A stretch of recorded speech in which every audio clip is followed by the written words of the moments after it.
গত 2 দিন বৃষ্টি কম থাকার কারণে চট্টগ্রামের বন্যা পরিস্থিতি কিছুটা স্বাভাবিক হতে শুরু করলেও কিন্তু নগর এই যে সাতকানিয়াতে যে সকল নদী রয়েছে সেই সকল নদীর পানি কিছুটা জোয়ারের কারণে বৃদ্ধি পাওয়াতে অনেকটা আতঙ্কে রয়েছেন এখানকার বাসিন্দারা। আমরা এখন আছি চট্টগ্রামের সাতকানিয়ার সাথে বান্দরবনের যে সড়কটি রয়েছে সেখানে আমরা একটু দেখানোর চেষ্টা করব। এখানেও কিন্তু এই সড়কে কিন্তু কোথাও হাঁটু সমান আবার কোথাও কিন্তু কোমর সমান পর্যন্ত পানি রয়েছে, যার ফলে আসলে এই ভয়াবহ বন্যা কিন্তু আরও ভয়াবহতার দিকে রূপ নিচ্ছে। এই ভয়াবহ বন্যায় সাতকানিয়ায় এখন পর্যন্ত 500টিরও বেশি পরিবার তাদের যে বসতগাড়ি ঘর রয়েছে সেটি হারিয়েছে এবং কোথাও ঘর পানির স্রোতে ভেসে গেছে এবং কোথাও আমরা দেখেছিলাম মাটির ঘরগুলো এই যে বন্যার পানি সেটিতে ধসে পড়েছে, যাদের মাথার উপর একমাত্র আশ্রয়স্থল হিসেবে ছিল এই ছাদ।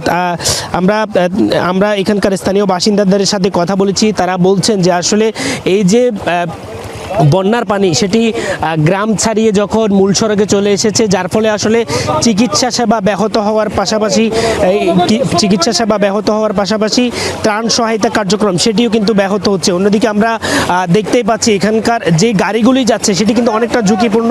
যে স্রোত, গাড়ির স্রোতের কারণে কিন্তু গাড়িটা অনেকটা পড়ে যাওয়ার সম্ভাবনা আছে। আমরা দেখতে পাচ্ছি একটি অ্যাম্বুলেন্সও বেজে গেছে। আমরা প্রচণ্ড স্রোতের কারণে আমাদেরও দাঁড়িয়ে থাকা অনেক বেশি কষ্টসাধ্য হয়েছে, অনেক বেশি ঝুঁকিপূর্ণ হয়ে পড়ছে। আমরা একটু নিরাপদ স্থানে সরে যাওয়ার চেষ্টা করছি, যেহেতু এখানে হাঁটু সমান পানি এবং নদীর যে স্রোত সেটি সেই প্রবল স্রোতের কারণে দেখতেই পাচ্ছি আসলে অনেকটা ঝুঁকিপূর্ণ, যার ফলে এখানে দাঁড়িয়ে থাকাটা অনেক বেশি কষ্টসাধ্য। আমরা একটু কথা বলবো, নিশ্চয়ই আপনি এখানকার স্থানীয় বাসিন্দা, এখানকার ভিতরকার পরিস্থিতি সম্পর্কে একটু যদি বলেন। এখনকার ভিতরকার পরিস্থিতি হচ্ছে আপনার এই যে আজকে 6 দিন ধরে বৃষ্টির কারণে এই যে রাস্তাগুলো যে আছে আপনার যোগাযোগ ব্যবস্থা অনেক খারাপের কারণে আপনার যে ভিতরে ঘরবাড়ি আছে, ঘরবাড়ি ওখানে রান্নাঘর তো একদম চলে গেছে। তারপর দেন ও যারা যে রান্না করবে যে গ্যাস সিলিন্ডার দিয়ে নিয়ে আসবে, যোগাযোগ ব্যবস্থা অনেক খারাপ, আসতে পারতেছি। আমি এখন আসছি যে আমার মোটর সাইকেলের একদম উপর পর্যন্ত পানি, অনেক রিস্ক নিয়ে চলাফেরা করছি।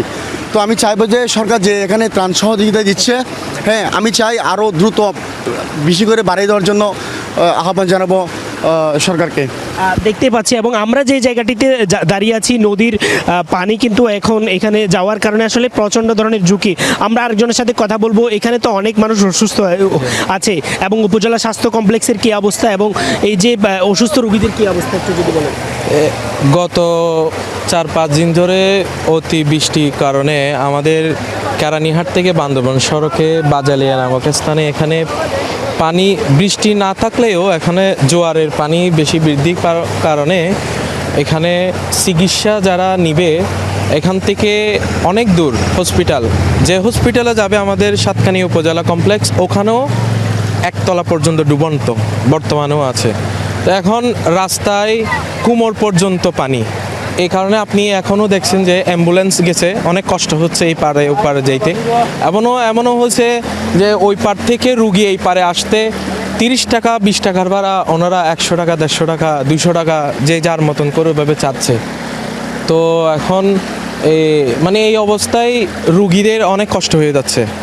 আসলে দেখতে পাচ্ছেন তাদের যে ভোগান্তি সেটির কথা তারা এখানে বলছেন। আমরা আসলে এখানে আমার সহকর্মীকে একটু বলবো একটু সাবধানতা অবলম্বন করার জন্য, যেহেতু এখানে এই যে প্রবল স্রোত, সেই স্রোতের কারণে আসলে দাঁড়িয়ে থাকাটা অনেক বেশি কষ্টসাধ্য হয়ে যাচ্ছে। মূলত আমরা এখানকার স্থানীয় বাসিন্দাদের সাথে কথা বলেছি, তারা বলছেন যে পাহাড়ি ঢল, সাঙ্গু নদী, ডলু নদীর হাঙ্গর খালের পানিতে উপজেলার 17টি ইউনিয়ন এবং একটি পৌরসভার অধিকাংশ এলাকা প্লাবিত হয়েছে এবং বিশেষ করে কেউচিয়া, বাজালিয়া, চরতি, আমিলাইজ, ধর্মপুর, ঢেমসা, নলুয়া বন্যার পানির ভয়াবহ সবচেয়ে বেশি কোথাও 6 ফুট এবং কোথাও 8 ফুট পর্যন্ত আমরা দেখেছি এবং কয়েকদিনের টানা বর্ষণ এবং পাহাড়ি যে ঢল, সেই ঢলের কারণে কিন্তু 500রও বেশি ঘর আমরা এখানকার স্থানীয় প্রশাসনের মাধ্যমে জানতে পেরেছি বন্যার পানিতে তলিয়ে গেছে।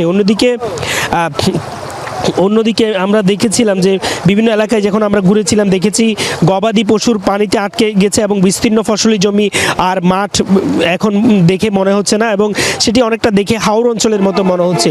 এবং সব মিলিয়ে যদি আমরা এখন যে জায়গাটিতে আছি, সাতকানিয়া বান্দরবনের যে প্রধান সড়কটি, সেই সড়কটি কোথাও হাঁটু সমান এবং কোথাও কোমর সমান পানি, যার ফলে আসলে গাড়িগুলোর ইঞ্জিন বিকল হয়ে মাঝপথেই দাঁড়িয়ে যাচ্ছে এবং এখানেই সাধারণ মানুষ যখন চলাচল করছে প্রবল স্রোতের কারণে তারা অনেকেই কিন্তু পড়ে গিয়েছেন এবং মোটরসাইকেল নিয়ে যখন যাওয়া হচ্ছে তখন মোটরসাইকেল অনেকগুলি মোটরসাইকেল আমরা দেখেছিলাম প্রবল স্রোতের কারণে মাঝপথেই কিন্তু পানির সাথে পানির স্রোতে চলে যাচ্ছেন এবং আমরাও দাঁড়িয়ে থেকেছি, অনেক কষ্টসাধ্য হয়ে যাচ্ছে। সব মিলিয়ে যদি বলি বন্যা পরিস্থিতি এখন পানি কিছুটা কমেছে, যদি আগামী 2-3 দিন বৃষ্টি না হয় তাহলে হয়তো বন্যার পানি কিছুটা কমবে, অন্যথায় কিন্তু এই মানবিক বিপর্যয় আরও ভয়াবহ থেকে ভয়াবহ রূপ ধারণ করবে। তো এই ছিল এখন পর্যন্ত আমার কাছে এখানকার সর্বশেষ।